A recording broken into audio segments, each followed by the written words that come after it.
and I won't forgive you. Suddenly, my next door mom's friend says this and goes off in a rage. I won't forgive you. Isn't that supposed to be my line? What are you talking about? Coming out of my house? You're caught red-handed for trespassing, you know. My name is Emily.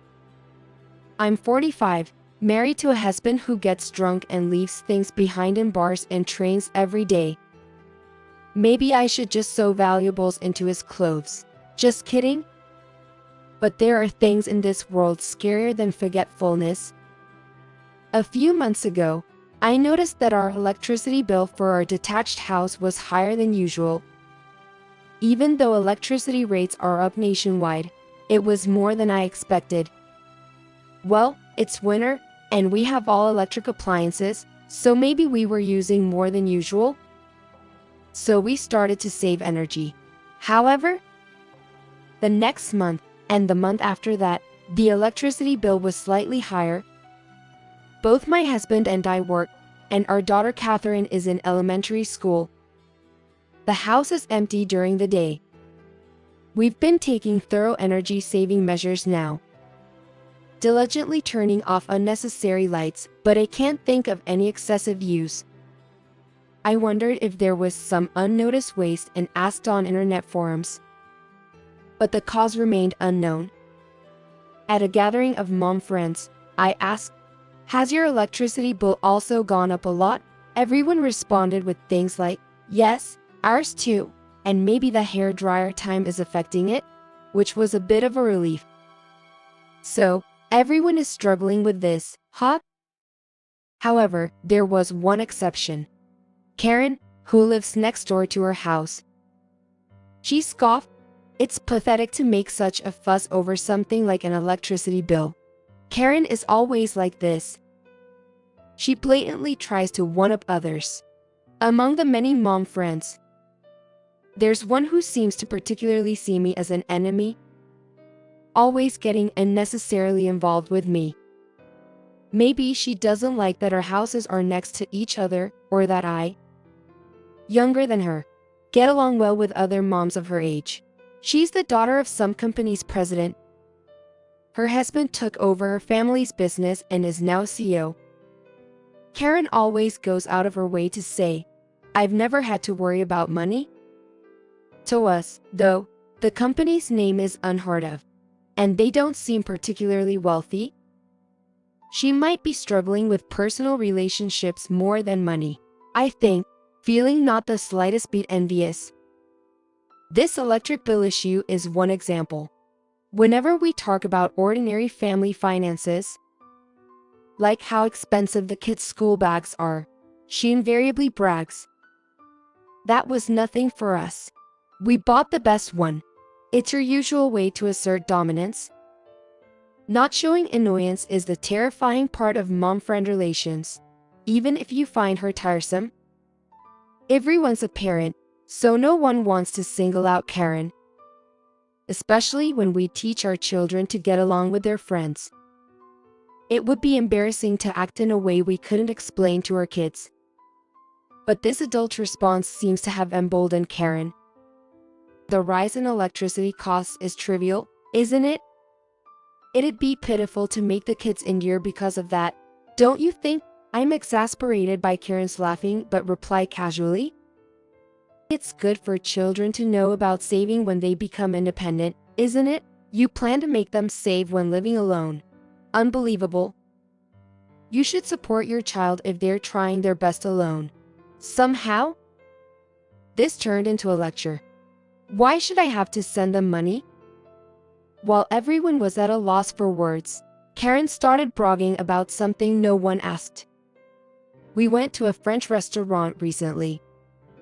She boasted about enjoying a full course with quality escargot, but it's just snails at a banquet. I don't find it enviable at all. Everyone seemed to think, what a hassle, giving only half-hearted responses to Karen's story. Little did I know, this casual conversation would have repercussions later. It happened when I bumped into a neighbor at the entrance. The neighbor mentioned they recently adopted a kitten.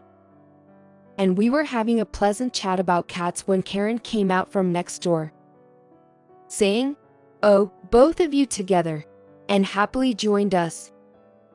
Karen is probably lonely, I think. Whenever she sees people talking, she can't help but join in and take over the conversation. I braced myself for the usual pattern of discomfort. But then, the neighbor didn't seem to want to talk to Karen. They stubbornly kept a conversation focused on how cute the cat was. I have a cat at my parents' house, so I can join in the conversation. But Karen doesn't have any pets. Maybe she has escargots in her garden during the rainy season, though. Unable to join in the conversation, Karen just stood there with a forced smile, not leaving. But she couldn't find a chance to interrupt because of her neighbor's solid defense. Impatient, Karen finally said, "Oh, by the way, did you know that Emily's house is really poor, and that too loudly?" Both the neighbor and I were dumbfounded. The poor Emily she's talking about is me. I couldn't help but respond with a confused haha.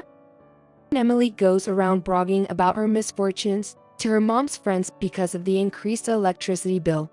What if someone talks? It wouldn't be strange if Catherine is teased at school for being poor. When moms get together, we should talk about more fun things, right? But Emily, you always talk about money. It's so tactless.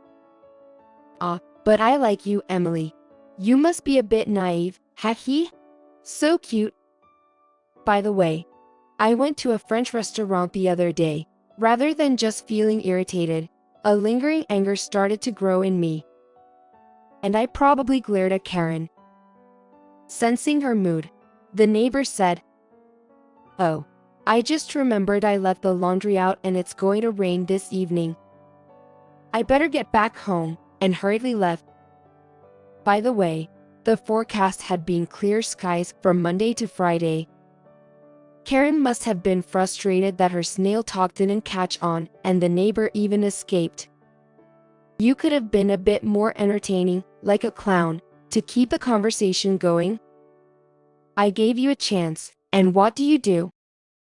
The conversation is about tossing and spiking, you dimwit. She insulted me and disappeared into her house.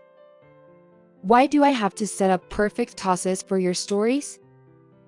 I wanted to shout, but by the time I regained my composure, the enemy was already inside her house.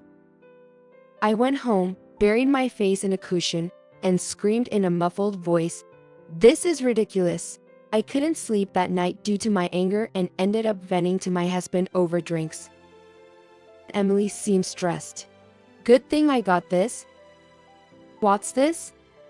A colleague of mine won this Ryokan stay in a raffle, but his family member got hospitalized, and it looks like they can't go. He asked if we wanted to use it. Really, a hot spring trip, it's been so long. I'm so happy. We haven't traveled since Catherine was born. Let's spread our wings for a change. Yeah. While feeling grateful for my husband's thoughtfulness and the unexpected trip voucher, I looked forward to the travel days. Even when I encountered Karen at the entrance from time to time, the anticipation of the trip made me feel a bit more tolerant than usual. Catherine was also excited about her first trip, and the whole family was preoccupied with travel plans. However, there was one concern. Despite our efforts to save, this month's electricity bill was even higher than before. It was an alarming spike. It felt unnerving. I thought of turning off the breaker while we were away on a trip and then contacting the power company later. Comparing it with the usual state might reveal something.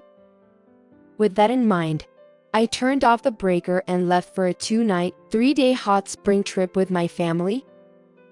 We relished the local seafood, took lots of photos of our child having fun, and enjoyed peaceful moments with my husband for the first time in a while. We returned from the trip completely satisfied. The moment I parked the car and was about to unlock the front door, it strangely opened from the inside. Startled, I instinctively shielded my child. "I won't forgive you. Where have you been?" Karen, for some reason, came out from inside our house. My husband and I were too shocked to comprehend the situation. "Were you house sitting?" my daughter asked Karen. "My dear, an uninvited neighbor isn't house sitting." Why are you in our house?" I also asked Karen. "You should have told me if you were going out. This wouldn't have happened if I had known." Karen snapped back angrily. "No, we didn't give you permission to enter our house, and how did you even?" I paused mid-sentence as I suddenly remembered something. "Did you make a duplicate key with the one my daughter dropped recently?" Karen's face suddenly showed realization as she became calm. "It goes back to last year when my daughter lost our house key. We couldn't find it anywhere in the house, and I thought she might have dropped it on the way home. When we went to look, we found the key at our front door. At that time, we were relieved to find it within our property and didn't suspect anything unusual." "That's right. You have a duplicate of our key, don't you, Karen?" Pressed further by me, Karen started to tremble slightly. She uttered some gibberish that seemed like she was trying to say no, but her panic was a clear giveaway. "Hand over the key. If you don't, I'll forcibly search you.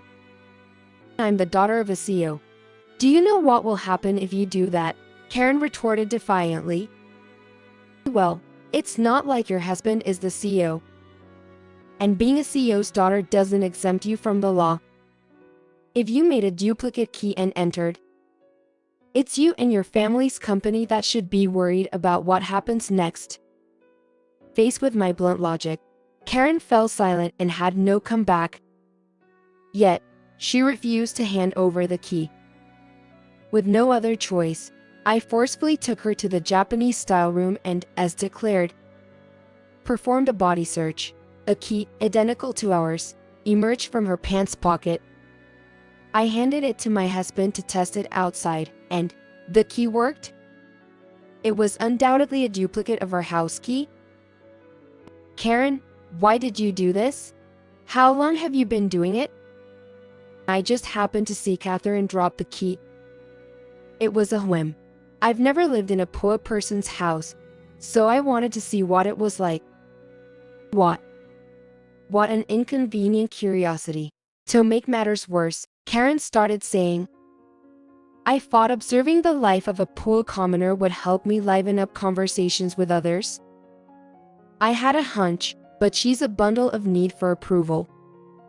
She constantly posts about her luxurious lifestyle on social media, and her habit of dominating conversations probably stems from her desire to be seen. The desire to be the center of attention is one thing, but to commit illegal trespassing? She's a frighteningly needy attention monster." "Did you, by any chance, enter her house during the day too?" After a brief silence, Karen seemed to resign herself to speaking the truth and answered, "Just a little bit." "So, almost every day then? Your eyes have been darting around whenever you lie." "Nah." Karen looked at me in panic, but it was too late. Her behavior conveyed, "See, I'm looking right at you. That means I'm not lying." "So, you're the reason our electricity bill went up. What were you doing in our house?" "I relaxed in the living room, used the bath." It sounded like she made herself at home, as if our house was a vacation retreat. No wonder the electricity bill went up despite our savings efforts. "I see. Then you must have been quite inconvenienced this time, right?" "Yes, you turned off the breaker, right?" "How could you?" "I didn't know where it was, and even though I hadn't used it for days, the bill was higher than usual. I couldn't do anything because I was worried about being caught." As an aside, our breaker is inside the shoe cupboard. Most homes have it in the bathroom or kitchen, so it's no wonder she couldn't find it with normal expectations. Why are you acting so entitled? Don't lecture me after trespassing. Shall I call the police? Karen flinched at my words. The mention of police seemed to scare her. I was going to leave the moment I realized you were away. But, for some reason, the key wouldn't open. What? Confused, I headed to the entrance, trying to open the door that I had previously closed. To step outside, the door wouldn't open. The lock wouldn't turn. That's it. That's what it was. I couldn't help but burst into laughter. It seems that the door lock broke at this miraculous time. We bought this house secondhand, and recently the door lock had been acting up. So, I secretly used a krigogorek, something a locksmith would never recommend, as a temporary fix in the keyhole. Because of this, the door lock seemed to be reaching the end of its life. It sounds like it might turn if forced, but pushing too hard could break it beyond repair. Karen probably didn't dare touch it anymore for fear of breaking it. Well done, krigogorek, and the worn-out keyhole. I could open it from the outside earlier, but next time, that might not be possible. Ahahaha. Well, thanks to this poor person's shabby house. You had a valuable experience, didn't you, Karen? While I was laughing, my husband was fretting. How much will the lock repair cost? And frantically searching for affordable locksmiths on his phone. But the lock breaking at this time allowed us to discover Karen's intrusion. So the repair cost felt like a valuable lesson in a way. Now you can't escape. Shall we call the lock repair service and the police? As I smiled brightly, Karen begged, I'll give you money. Please just spare me that. Money? Gulp. No, just kidding. I'm not the type to be easily swayed by money dangled in front of me for lock repair. Having someone who would trespass in the neighborhood is genuinely scary. So no matter how much Karen bowed her head and cried, I don't want my family to find out, I unwaveringly called the police. Afterwards, as it was her first offense, Karen was granted a suspended prosecution. That much was expected. What was surprising was the reaction of Karen's husband, who was furious about the incident. Not that he stormed in or anything. Karen's husband agreed to pay for the electricity she used freely in our house and the lock repair cost. I initially said the repair cost wasn't necessary since I was partly to blame, but he insisted. Please accept it as compensation and a way for us to take responsibility. So I graciously accepted. Since Karen's husband had inherited her company as a son-in-law, it didn't lead to a simple okay divorce situation. This incident became known to the people in the town and our circle of mom friends, leading to the Karen family being looked at with disapproval in the community. Karen's child, who had a habit of stealing other kids' stationery at school, became known as a thief among the children. The Karen family, feeling ostracized, soon moved to a distant town. Even now, on internet forums, especially on threads about Karen's company, employees mockingly write, "Our boss's wife is a thief." It seems the incident has become a topic of gossip even within her company. The only thing stolen was electricity, but the story of her illegal entry somehow got exaggerated to thief, and she had a criminal record since her student days. It was just a small local incident, not worth a news article. That the internet can be frightening with its reach. Indeed, some posts on the forums seem to be true. Like she set off fireworks in someone else's house or she stole from a friend's house. It appears that Karen was a problematic person from her youth.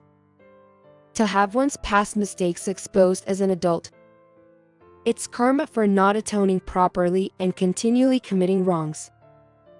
I hope she fully redeems herself for the rest of her life. Meanwhile, our family is living our happiest days ever, with the lock fixed and our neighbors gone. Our electricity bill still hasn't decreased, so we continue to save. But as long as the three of us can live smiling, there's nothing better. It's still the same year, so there hasn't been any significant change. Like my husband got promoted, and our child went to a prestigious university. We're living a typical life with nothing much to boast about. Oh wait, there is something. My daughter won first place twice in dance recitals recently.